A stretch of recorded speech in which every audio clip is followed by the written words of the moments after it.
Everybody, welcome back to NW Farms. It's Friday, June the 14th. So we're going to start mowing some hay. Weather's been pretty all week this week. We didn't mow anything first part of the week, trying to let ground dry up just a little bit on all this lower ground that we got. So weather's still looking good for next week. My plan is to cut probably maybe about 10 acres today. And then we'll let this lay, and if weather stays forecasted pretty through the end of next week, we may cut some more. Maybe Monday, Sunday being Father's Day, we've got plans with Dad, so we're not going to do anything on Sunday. But this will either be square baled, or we have some round bale customers that want round bales to buy cow hay from us. So that's what this is going to be. But starting out, before we go to the field, I'm going to blow the radiator out on the 4440, blow the condenser out for the air conditioning really good. It's in the mid 90s here today, so it's relatively hot.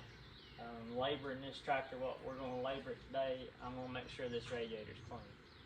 So I'm fixing to fire up the air compressor on the service truck, and I'll get my blow gun out so I can blow the radiator out. Blow it out. I also need to check the tension on the AC compressor belt. That was a brand new belt when I put it on, and like all new belts, once they break in a little bit, they become loose, so I may have to adjust the tension on it. And then once we get all this minor stuff done here, we're going to fire up, head out to the field, and start mowing. So come on, let's go see what we can get into.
Alright, so we got our belt tension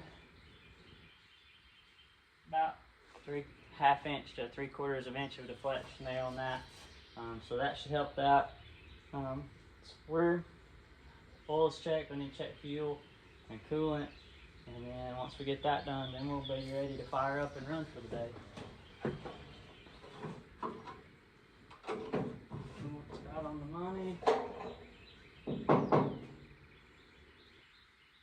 Might better shoot some goat juice in there. Turn the service truck around, pull right up beside the building here, and then we'll put some fuel on.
Okay, so we're back in the field. We're actually in the field that we cut a pass through to get to where we cut triticale a couple weeks ago.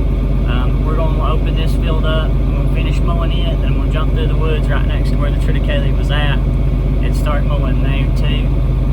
So it'll probably just be random clips of mowing for a little bit. This was fescue, it still is fescue. The stalk with the seed head on the fescue is already dried down. But this is old school fescue, and I'll get out here in a little bit. We'll walk through it and you can see. But the leaf of the actual fescue plant is probably up almost knee high on me.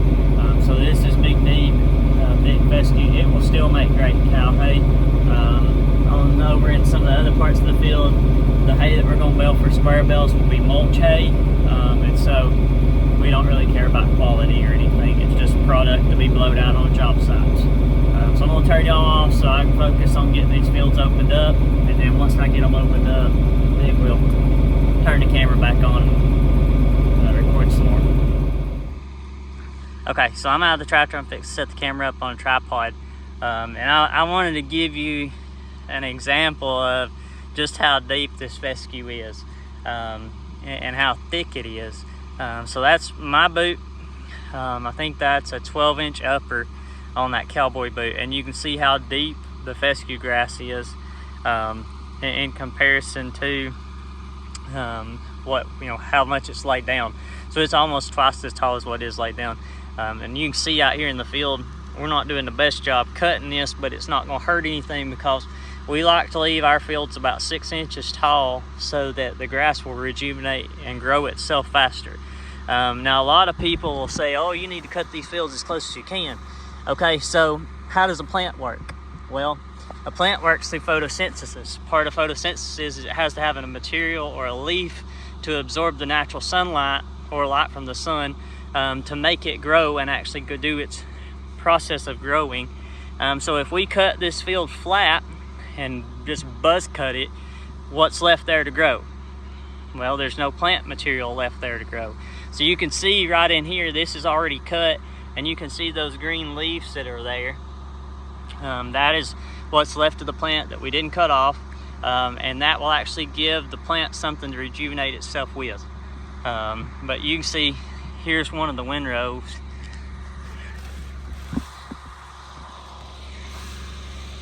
You can hopefully see and tell how much material is there. We're running in second gear B2 is what we're running in the 4440. And in certain places in this field, it's thick enough that we're having to drop down into B1. And it's taking everything we got to pull it and keep moving. And even then, it's dropping us down to about 2,000 to 2,100 RPMs on the tractor. So we're cutting thick hay, and that's something that, because of the poultry litter and all the rain, you see actually right out. Let me walk back out here. This field has been wet enough. There was white mold growing on the ground underneath this. I lost that place where it was at. But either way, it's thick hay. It's gonna make good hay for cows. So let me set y'all up on tripod. I'm gonna jump back in, get back to mowing, and you can see me knock this little field out here. This field here is kind of a unique shape. It's more of like it's a square triangle type deal. It's kind of narrow and a little bit long. About there again, this field's probably 2 acres. That's majority of our field sizes are about 2 to 5 acres. So it shouldn't take long to knock one out with a 14-foot wide mower conditioner. So let me set this up here, and then we'll get back to mowing.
Okay, so I wanted to do just a little comparison here. So the first field that we were mowing, it had poultry litter applied on it back in the winter time. And this here, this fescue, did not have any fertilizer applied to it. And you can see the difference in the amount of hay that's in this windrow. There's half as much here as what there was in the other windrows. And yes, it's about the same height, but you can look out across it and see it just doesn't look like a healthy stand. This isn't a lower section of the field, so the wetness of the winter did have some negative effect on it. But you know, I hear guys talk about all the time, well, fertilizer's so expensive I can't afford it. Well, you can't afford not to buy some kind of fertilizer. And here is a perfect example. This didn't have any fertilizer on it. That field over there, the last field we just came out of, did. And it's going to be, I'll try to do some figuring and figure out how many acres we got down. And we'll do a side-by-side comparison of numbers of how many bales to the acre did we get on the field that we fertilized versus not fertilizing. And so, you know, it's one of those things, you got to put your money into certain aspects of farming, and your fertilization program is probably one of the most important, but people, that's the first thing they cut. And I'd never really thought about it until we got to dealing with our NCRS reps. And they talked about when you're mowing hay, you're doing the equivalent of mining either coal or minerals out of the earth. but you're doing that with your forage. So each time you take a cut of hay off the field, you have to replace what you're taking away plus add more out there, and your nitrogen, phosphorus, and potassium that are out there. And so if you're not doing that, all you're doing is you're literally killing your soil and killing your grass each time you cut it. And so hopefully we get this field off. The poultry houses we haul cake litter from are supposed to be getting cleaned out this summer. Hopefully by that time we get this baled up, they'll be ready to start cleaning out houses, and we can put poultry litter back on this and let it get rained in all summer long. And so this will be a different field next spring. But just wanted to talk a little bit about that and then show you some comparisons of windrows. And if I'm smart enough to know how to do it, I'll try to do a side-by-side screenshot of the difference in the windrows. Let me do this too, since I did this in the other field. Do it without falling. There's the same boot. Actually, it's the opposite foot, but still.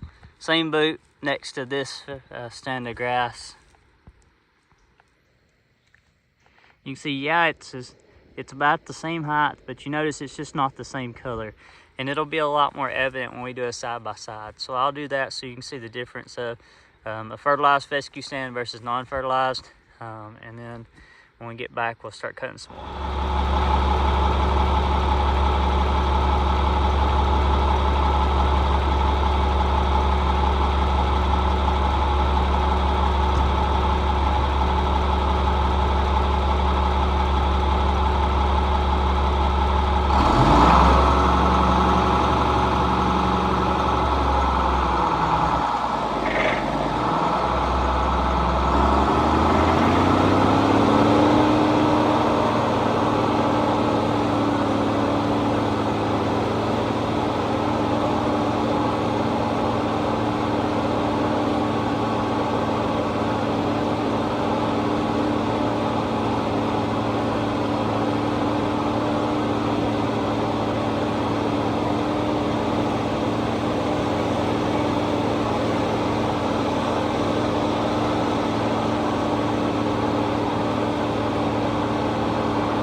so that's gonna wrap up our hay mowing for the day. We've probably mowed, I would say probably 15 acres, and we mowed it and didn't stay mowing consistently. We mowed it in about 2 hours. So that same 15 acres last year with a regular mower that we were running would have taken about 3 hours, maybe 4. May have took more than that, just depending on how heavy the hay was. But we're done for the night. I'm gonna take the 4440 and put it back in the shed. This will lay out tomorrow all day long. It may get fluffed Sunday afternoon. It may be Monday before it starts getting fluffed. But either way, we've got it all on the ground. So thanks for watching, and we'll see you in the next